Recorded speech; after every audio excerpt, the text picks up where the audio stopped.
Welcome back to another episode of Adoptions from the Heart TV. I'm your host, Amanda Aliberti. People often wonder, what is it like to get that call as a prospective adoptive family to be matched for a possible placement? So, oftentimes hospitals will call us directly.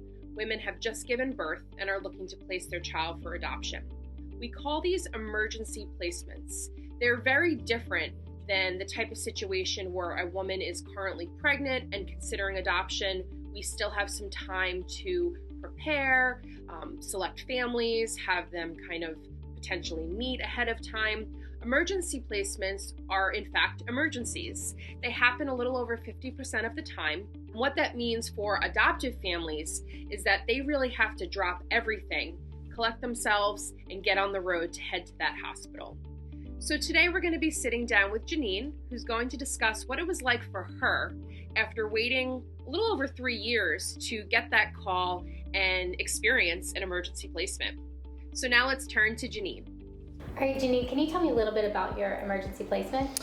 Sure. We were actually getting ready for my brother-in-law's wedding. So we were a distance from home, and I got the crazy call from Jenna. So she told me that I had to be with my husband, and I had a feeling, but I wasn't sure. So we dropped everything, and I ran home. We called Jenna, and she told us it was the call we had been waiting for almost 3 years, and we dropped everything. We knew emergency placements could potentially be 24-hour turnaround. We basically had 5 hours, so we dropped everything.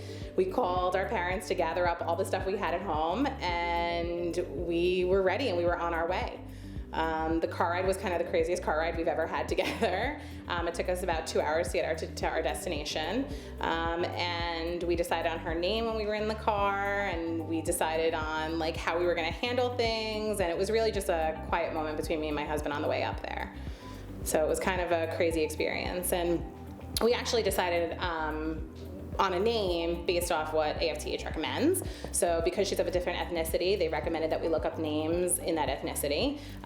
Adriana was always kind of on our list, and it happened to be a Brazilian name, and she's Brazilian, and we named her Adriana with one N, and that's how we got her name. So it was kind of always there. So, and then the Brazilian way of spelling it is with one N. So that's what we did. Thanks for sharing your story.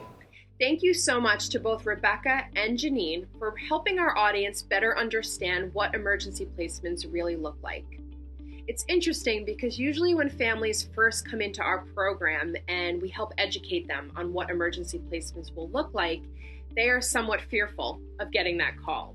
However, usually once they've experienced it, they'll come back and say, wow, I get it.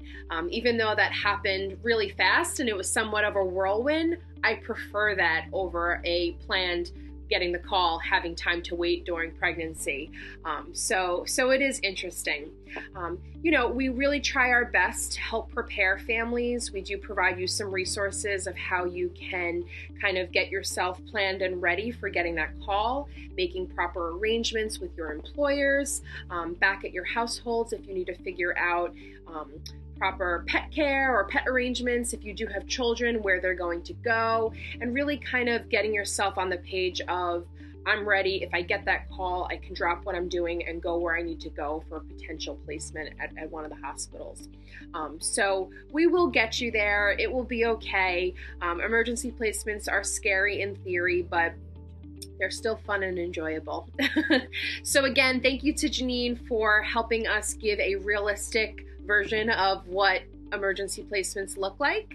And we are hopeful that we were able to help educate our community. Thanks so much.